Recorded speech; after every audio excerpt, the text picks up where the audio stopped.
Ladies and gentlemen, it's now time for the most popular and least listened to podcast in the world, the Sixth Sense Media Podcast, with your host, Mike Phelan. Allie, you've been divorced for over a year. Her something old. You need to start putting yourself out there. I love you. Her something new. Will you marry me? There's something up with that guy. His something borrowed. Allison's gonna inherit all of your money when you die. And I'm gonna inherit all of her money when she dies. Stay away from the guy. He's very unbalanced. Her Deadly Groom. Premieres Sunday at 8. Get hooked on movies all summer long. Only on Lifetime. Her Deadly Groom. I watched it this morning, and I haven't watched a Lifetime movie in I can't tell you how long. And I was just like, I hope it's not going to be cheesy, but it was actually very entertaining. I was pleasantly surprised. How did you get involved with this production? Yeah, well, cool, Mike. I appreciate that, and I'm glad you enjoyed it.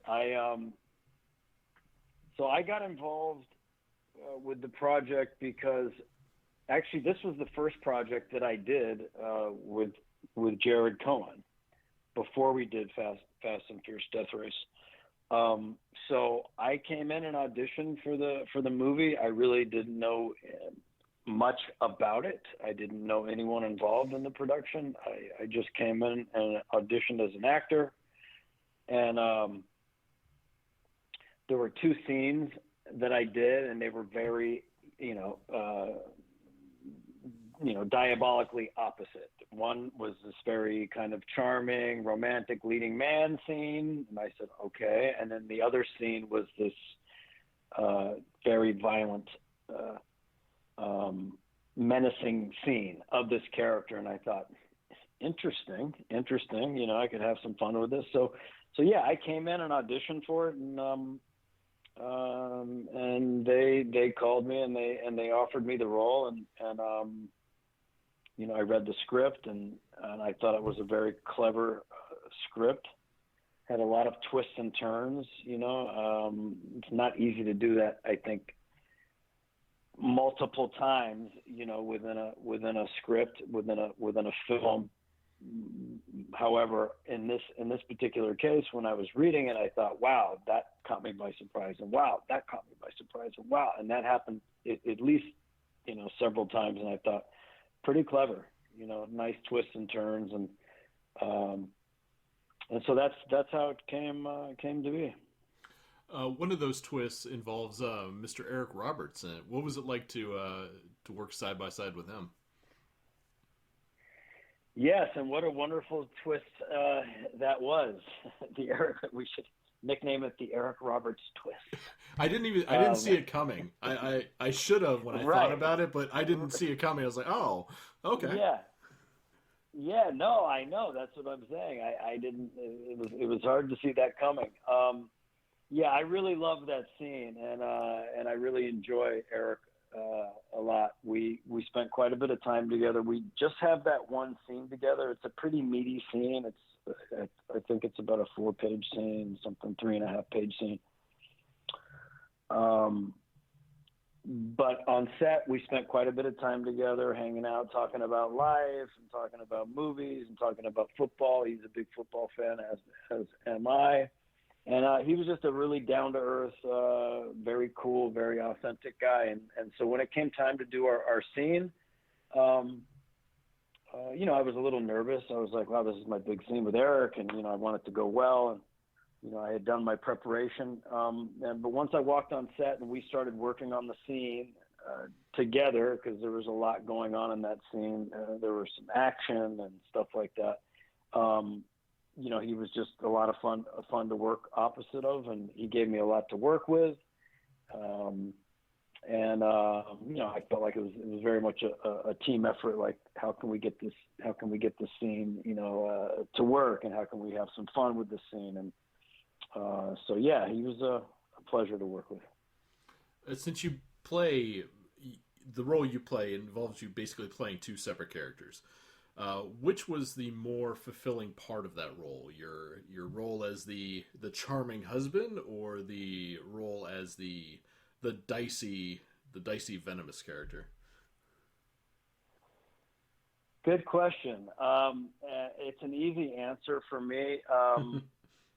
Probably won't be to anybody's surprise, but yes, playing the venomous evil character was more fun.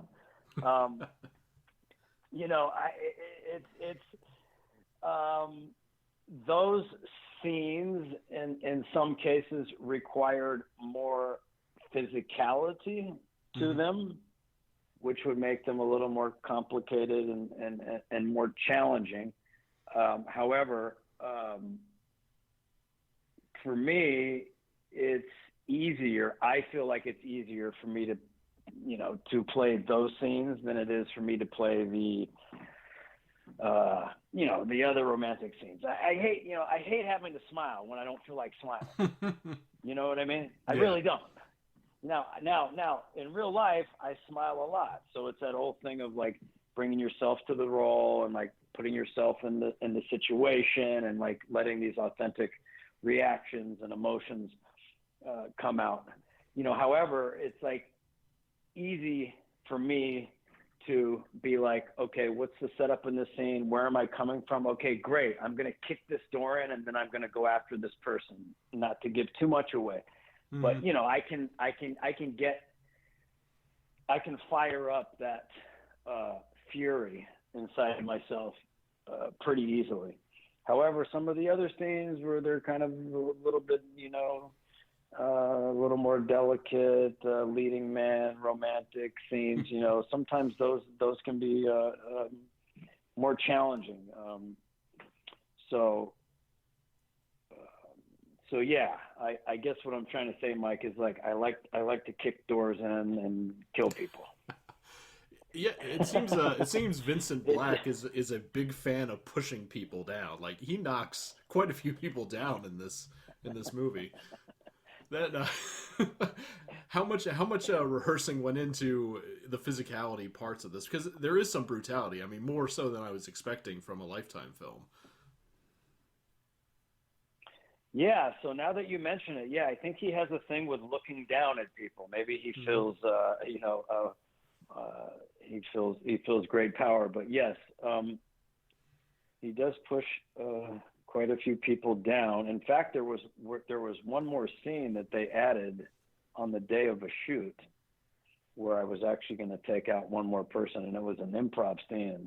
They loved it, and I guess it seemed a little, I don't know, but I'm guessing it seemed a little too far-fetched and predictable. However,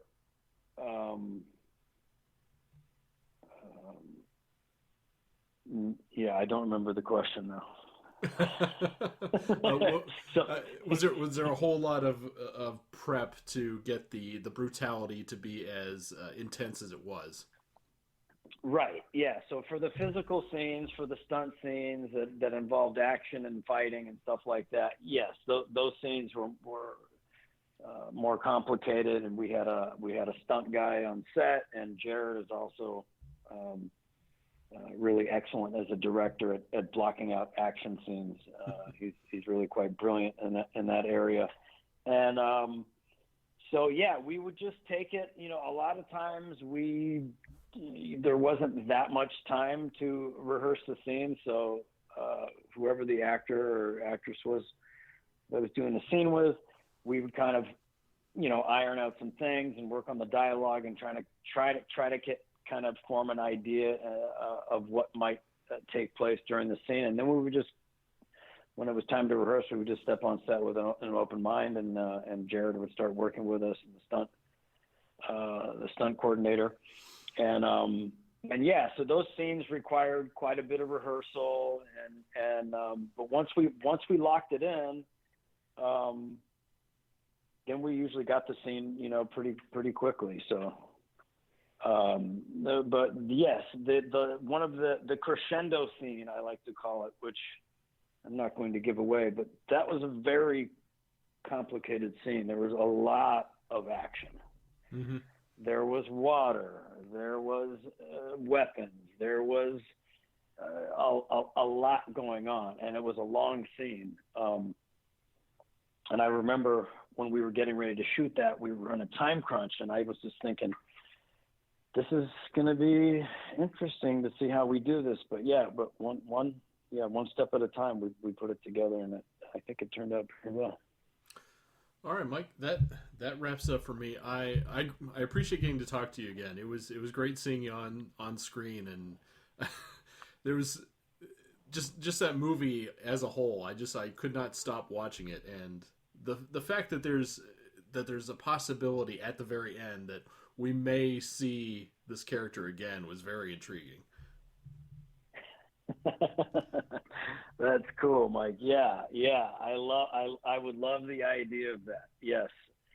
That I thought was a very clever ending, and a possible setup to see what might be in store for Vicent Black. All right, man. Thanks a lot. I appreciate it. I hope I get to interview you again soon. Cool, Mike. Thanks a lot, man. I really appreciate it. All right, man. Take it easy. Okay, take care. You've been listening to the Sixth Sense Media Podcast. You can find more of our celebrity interviews and roundtable discussions on iTunes, Podbean, and SoundCloud. Be sure to check out our movie, TV, and video game coverage at sixthsense.com and fanbolt.com.